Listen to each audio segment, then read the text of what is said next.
توضیح بدم. این کیف من خب خیلی کثیف شده. برای تمیز کردنش شما نیاز به یک اسکاچ تمیز دارین که مایع ظرفشویی رو بهش میزنید، بعد روی کیفتون میکشین به این حالت به این حالت تمام قسمتاش رو با یه ابر تمیز، اسکاچ تمیز میکشید.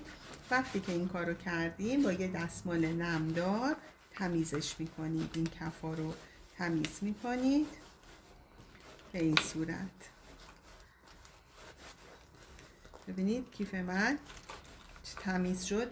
و در آخر از پیواکس استفاده میکنیم. یه مقدار پیواکس روش میزنیم که چرممون نرم بشه و خشک نباشه. این طریقه تمیز کردن کیفای چرمیه. انشالله که شب خوبی داشته باشید.